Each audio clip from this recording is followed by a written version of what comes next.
अगर नाराजगी की वजह से बाप ने बेटे को अलग कर दिया, तेरा मेरे से कोई ताल्लुक नहीं, मेरे घर से निकल जा, वो निकाल सकता है, वो अब्बा घर से निकाल सकता है।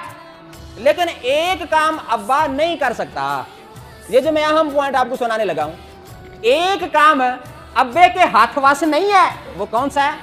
विरासत। विरासत नहीं रोक सकता अब्बा।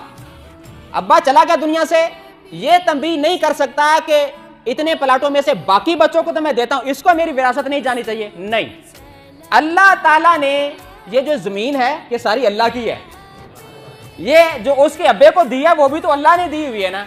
तो आज मसला समझ लें कि आप विरासत से अपने बेटे को कभी भी महरूम नहीं कर सकते, ये अल्लाह ताला ने हिस्से मुकर्रर फरमाए हुए। तो लिहाजा जिंदगी में वो बिल्कुल बेदखल कर सकता है, लेकिन दुआ करें अल्लाह ताला ऐसे वक्त से वैसे हमें